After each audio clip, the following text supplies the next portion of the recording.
Last year, Turkey's tourism industry saw a dramatic rebound. Revenues doubled from the previous year, hitting $24.5 billion. Although the increase was short of the record set in 2019, analysts pointed out that it was a healthy recovery amidst the coronavirus pandemic. And this year, hopes are high that the upward trend will continue as global restrictions ease and air travel increases. Nearly 30 million people visited Türkiye last year, a sharp increase from 2020, but still far from pre-pandemic levels. That's according to the Turkish Statistics Institute, which counted Russia as the largest source of foreign tourists. They made up nearly 20%, or some 5 million visitors. The top destination was Turkey's biggest city, Istanbul, with the Mediterranean coastal city of Antalya coming a close second. And those large numbers gave Istanbul Airport the title of Europe's busiest for the second straight year. The airport handled 37 million passengers in just its third year of operation. But can that momentum continue into 2022? And to discuss prospects for Turkey's tourism industry, I'm joined from Ankara by Ibrahim Demir. He is an associate professor at Yildirim Beyazit University. And in London, we have Virginia Messina. She is the Senior Vice President of the World Travel and Tourism Council. A warm welcome to you both. Ibrahim, Turkey aims to generate $35 billion in tourism revenues in 2022. Is this a viable target? And how significant is that amount when it's compared to the country's GDP? If you look at the recent developments and early reservations and bookings, I think that is a viable target for Turkish tourism industry. As we remember, Turkey generated like about $35 billion of tourism revenue in 2019. Then came pandemic. For the last 2 years, it was really rough for Turkish tourism industry. It was the same for other countries as well. But this time, there are several reasons for this that Turkey can generate even more than $35 billion of tourism revenue. If you want to look at the reasons for that, is that I think the first is the weak Turkish currency. The Turkish lira depreciated about 80% in 2021, but prices have not caught up yet. That is one of the main reasons that Turkey is one of the most attractive destinations this time around. So, Virginia, what will need to happen for Turkey to get back to pre-pandemic levels?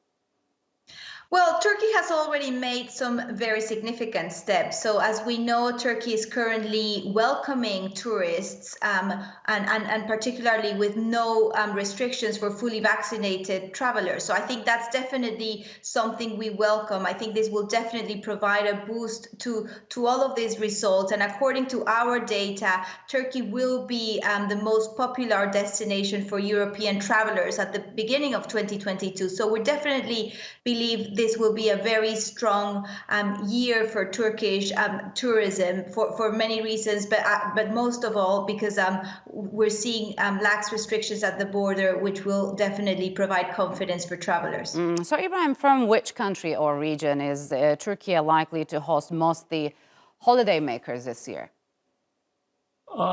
Historically, when we look at the figures, Turkey is accepting travelers from Russia, Germany, Ukraine, Iran, Bulgaria, and other countries, mainly.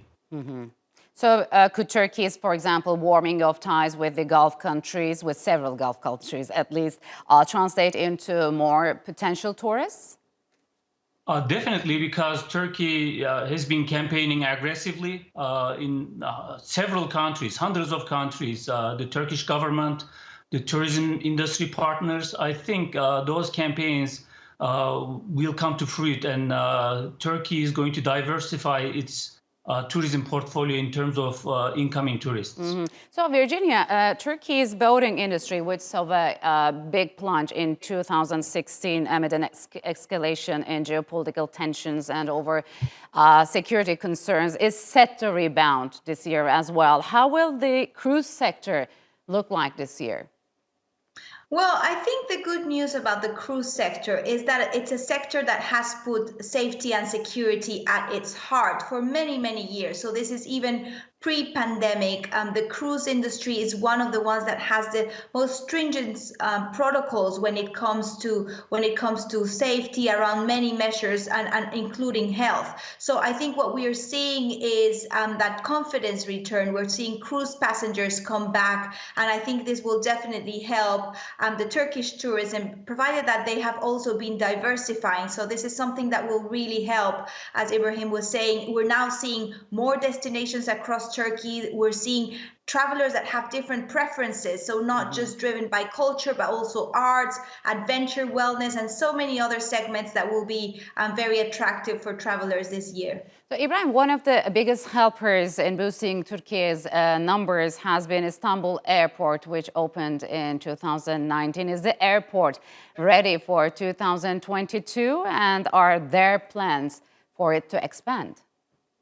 It's definitely ready. I think Virginia also mentioned we need to add to that that Turkey certified 11,000 facilities and vehicles for safety, hygiene, and health measures. I think that's a great number. It provides safety and security. It signals confidence to travelers with the airports and hotels and other tourism facilities. They are all secure and ready. Okay, so if everything goes well, we're expecting 2022 to be just fine. But Virginia, how much of a risk could a possible war between Russia and Ukraine impact the tourism sector? Well, we know our sector is obviously very prone to being affected by some of these shocks, whether it's a pandemic, unfortunately, whether it's geopolitical tensions. But I think what is important to bear in mind is how relevant travel and tourism is for the Turkish economy. So in 2019, according to our numbers, tourism generated 11% of the Turkish GDP and employed 2.6 million jobs. So there's obviously a lot at stake. We're hoping there will not be any more shocks that will impact the tourism Turkish sector, and that we will see a strong rebound in 2022. So, Ibrahim, what's your take on that? Are you worried about a possible war?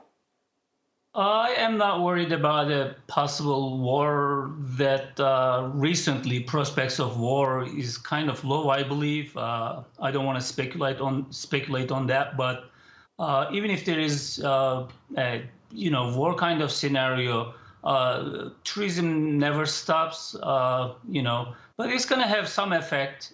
We cannot say that pandemics or wars or other conflicts, other natural reasons, disasters cannot have effect on tourism. Of course, they will have some impacts, but I think this year is particularly different.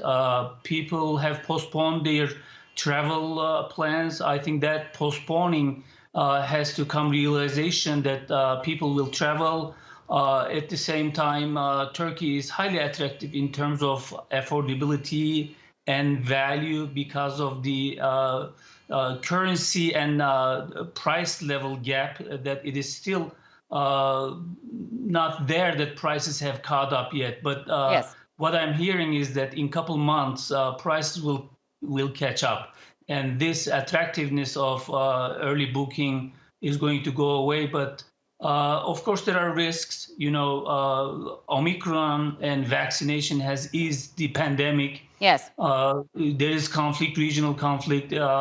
At the same time, there is also, inflation and other economic risks everywhere, Yes. But given these, I believe it's going to be a very good year. We have the signals, and it's going to be a golden year, I believe. So, Virginia, does a rise in tourism necessarily translate into tourist spending, or does the pandemic still have this lingering impact on tourist spending and confidence to travel? Absolutely. No, actually, what we are seeing is the trends is people are spending more in tourism because obviously there was a long period of time where people were not spending money because they couldn't travel because of lockdown and travel restrictions. So I think there is a portion of the population that will actually spend more in money. International visitor spending is incredibly critical for the Turkish economy. And so we will see more of these international travelers come to Turkey and spending will definitely increase, translating into obviously GDP impact and jobs. So absolutely, we will see more of that this year. Okay, Virginia, Ibrahim, unfortunately, we're out of time. Thank you very much for joining me on Straight Talk.